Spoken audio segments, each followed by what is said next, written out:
Bonjour à vous. Nous débutons aujourd'hui avec la nouvelle année une nouvelle chronique chez nous. Une chronique relativement brève, mais qui va revenir à peu près à chaque émission. Et cette chronique va traiter d'assurance collective pour les petites et moyennes entreprises, les PME comme on les appelle. Parce que les patrons et les employés de ces petites entreprises souvent n'ont pas de grands syndicats qui négocient des régimes généreux d'avantages sociaux pour eux. Alors, il y a quand même des besoins dans ce domaine-là. Et pour en parler, bien évidemment, nous avons recruté, comme il se doit, un spécialiste en la matière, courtier donc en avantages sociaux dans les petites et moyennes entreprises, qui s'appelle M. Francis Kougia, que je vous présente à l'instant. M. Kougia, bonjour. Bonjour. M. Kougia, dans les petites et moyennes entreprises, il n'y a pas souvent, en tout cas, on n'en connaît pas beaucoup, là, de petites et moyennes entreprises qui ont des régimes collectifs d'assurance. Et on parle d'assurance de personnes ici, non pas d'automobile ou d'habitation. Pourquoi il n'y en a pas? C'est parce que c'est trop cher ou c'est parce que c'est trop compliqué ou pourquoi il n'y en a pas souvent dans des... En fait, je dois vous reprendre. Il y a à peu près 60-65% des PME qui offrent de l'assurance collective. Quand même. Il y a quand même ça. Et le but d'offrir de l'assurance collective, ça permet à ces employeurs-là, ces petits employeurs-là, d'aller recruter des employés plus spécialisés ou des employés de plus haut niveau. Donc, une PME égale à une autre qui offre un programme d'avantages sociaux, assurance collective de personnes. L'employé pourrait être tenté d'aller là. L'employé pourrait être tenté d'aller là. Mm-hmm. Un autre avantage, c'est qu'on crée une sécurité financière à l'employé. Alors, si vous offrez un plan d'assurance collective qui offre, par exemple, de l'assurance à longue durée, venant un accident, une maladie, bien, l'employé peut maintenir une partie du rythme de vie. Oui. C'est surtout les deux pierres angulaires les plus importantes de l'assurance collective. Aller chercher les meilleurs employés et donner une quiétude financière à nos employés. Et j'imagine que, selon la règle générale, quand on a une assurance collective, c'est un peu moins cher qu'une assurance individuelle pour les mêmes bénéfices. Tout à fait, parce que l'assurance collective, le dit d'elle-même, c'est de l'assurance qui est collective. Donc, elle représente l'ensemble de la collectivité. Quand un assureur fait une tarification en moyenne en fonction de la moyenne d'âge pondérée. Okay. Donc, vous avez des gens qui ont 60 ans, des gens qui ont 20 ans. Alors, ça fait une moyenne. Alors, par exemple, on va donner un taux X de 1 $. Si j'avais 60 ans, ça me coûterait peut-être 10 $. Si j'avais 20 ans, ça me coûterait 15 sous. Mais la moyenne fait que c'est une prime qui est très abordable. OK. Qu'est-ce qu'on retrouve comme principaux bénéfices habituellement dans des régimes collectifs d'assurance comme ça, dans les petites et moyennes entreprises? Mais d'abord, il faudrait peut-être que vous disiez qu'est-ce que c'est une petite et moyenne entreprise? Il y a des statistiques là, de 1 à 50, de 50 à 200. Vous, votre clientèle, où est-ce qu'elle se situe? Les petites ou les moyennes ou les plus grosses moyennes? Là? En fait, pour répondre à votre première question, une PME, c'est 250 employés et moins, qui représente à peu près, je n'ai pas les statistiques, mais au moins 80% de la clientèle ou des sociétés québécoises. Les PME dans les compagnies d'assurance sont 25 employés et moins. Notre cabinet est spécialisé dans les 2 vies à 500 vies. Ça ne veut pas dire qu'on ne fait pas les 500 vies et plus, bien au contraire, mais il faut être réaliste. Les vraies sociétés au Québec se situent entre 20 et 50 employés. C'est vraiment le noyau fort de l'industrie québécoise en assurance. En préparant cette série de chroniques, je vous ai entendu dire à un moment donné que vous pouviez vous targuer d'aller faire des économies de l'ordre de 20, 30, 40 et jusqu'à 50%. Vous tenez toujours cette gageure-là? Tout à fait. Il va falloir que vous nous expliquiez dans les prochaines chroniques comment on fait. Ça me fera même plaisir. Il peut amener aussi des tableaux pour peut-être le démontrer, sans être trop scientifique. Mais effectivement, les primes d'assurance collective doivent être faites en fonction d'abord de la capacité de payer des employés. Oui, et des besoins. Et des besoins. Et plus souvent qu'autrement, les conseillers, je ne dis pas tous les conseillers, mais certains conseillers ne prennent pas en considération la capacité de payer et le besoin d'assurance du client, mais vont plutôt avec un package deal offert par un assureur. Et ça s'arrête là. C'est comme du prêt-à-porter, tandis que vous semblez privilégier le taillé sur mesure pour chaque petite entreprise. Tout à fait. Bon, alors, pour savoir quels sont vos besoins, ben, on espère que vous allez communiquer avec nous pour nous envoyer vos questions, vos suggestions, vos propositions et vos doutes peut-être aussi, parce qu'épargner 50% sur une prime d'assurance groupe dans une petite entreprise, ça me paraît personnellement beaucoup, là. Mais M. Kougia dit qu'il va vous le démontrer au cours des prochaines semaines. Alors, on attend vos suggestions.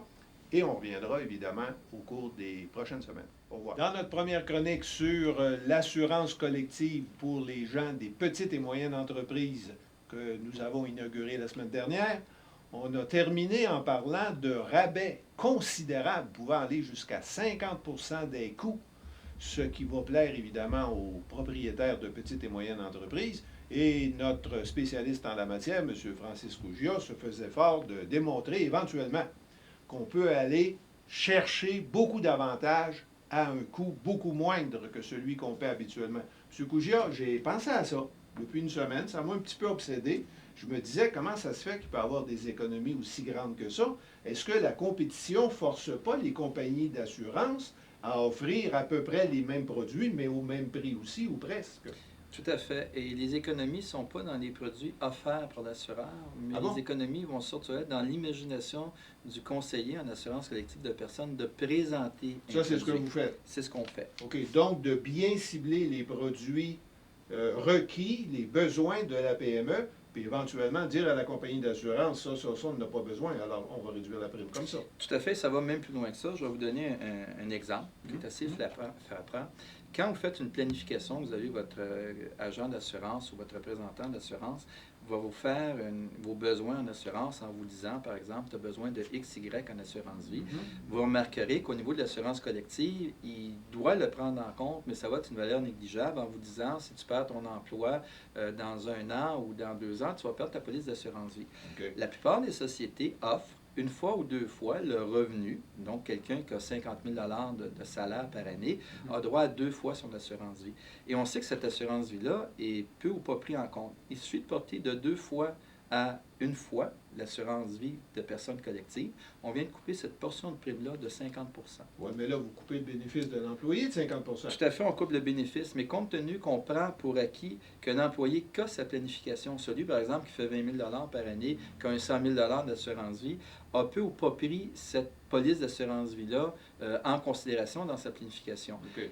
Au niveau de l'assurance collective, il y aura par contre toujours la possibilité à l'employé de conserver la coupure en assurance collective individuelle. Okay. Alors, je m'explique. Vous avez 50 000 d'assurance vie, votre employeur le ramène à 50 %, donc 25 000. Vous pourrez, sans preuve d'assurabilité, demander à l'assureur de conserver à vos frais l'autre 25 000 au coût de l'assurance collective, donc un coût moindre que vous pourriez trouver. Donc, la deuxième partie va être individuelle. Si vous perdez votre emploi, vous gardez la deuxième partie, mais vous avez le tarif réduit du groupe. Tout à fait, en fonction de votre âge, mais pas en fonction de la santé, parce que vous l'aviez déjà. Après ça, il y a d'autres économies qu'on peut faire, et on en verra beaucoup plus au niveau des prochaines émissions. Il y a de l'assurance salaire de courte durée, au niveau de l'assurance salaire de longue durée, au niveau des intégrations, on va voir plus tard ce que veut dire une intégration. Par exemple, au niveau de la rémunération du courtier, Il y a encore beaucoup de matériel pour les prochaines semaines. Bonjour à vous. Alors, nous voilà de retour pour notre nouvelle chronique sur les assurances collectives de personnes pour les petites et moyennes entreprises, en compagnie de notre spécialiste, M. Francis Gougia. M.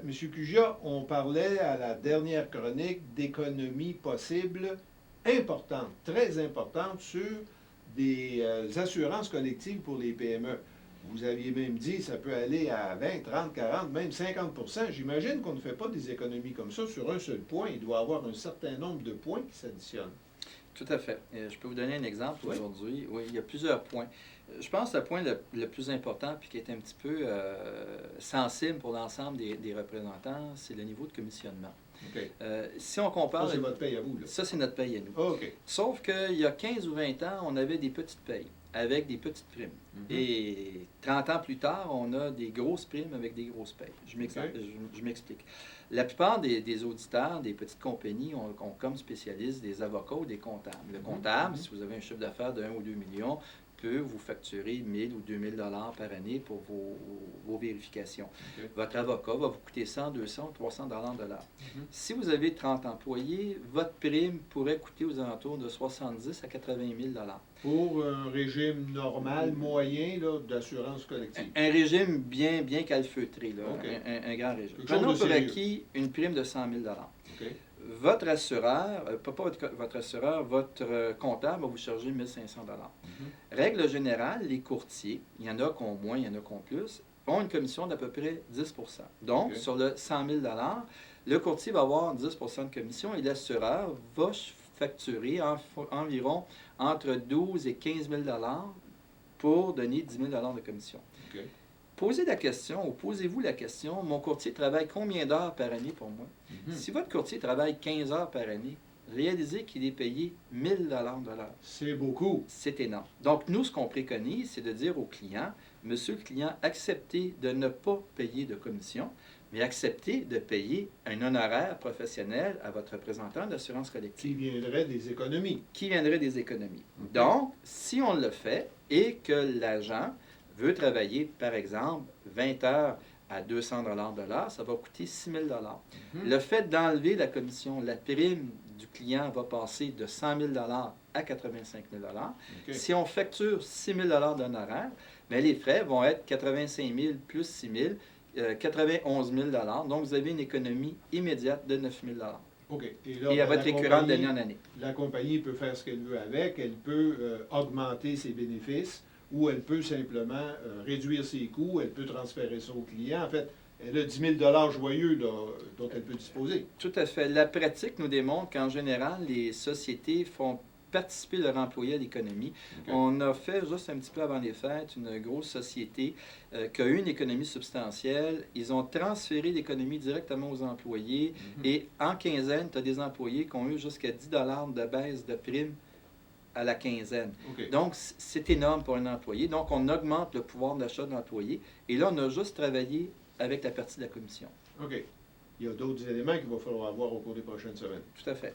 En attendant, vous continuez de nous envoyer vos questions, vos suggestions. On continue de les regarder, de les analyser, de les regrouper. Et ce sont ces questions-là, donc, que vous pouvez envoyer au numéro que vous voyez au bas de l'écran, là, et qui vont nous servir au cours des prochaines semaines. Bonjour à vous. On poursuit toujours nos informations dans ces chroniques sur les besoins et les avantages d'avoir de l'assurance collective pour les employés des petites et moyennes entreprises. Assurance pour les c'est-à-dire avantage pour les employés, avantage pour les employeurs également. M. Cugia, qui est notre spécialiste, M. Cugia, donc, quand on regarde la plupart des polices d'assurance individuelles ou collectives, il y a toujours des problèmes de durée. On veut remplacer un salaire qui est disparu pendant un court temps, un moyen temps ou un long temps. J'imagine que votre assurance pour les PME peut couvrir les trois.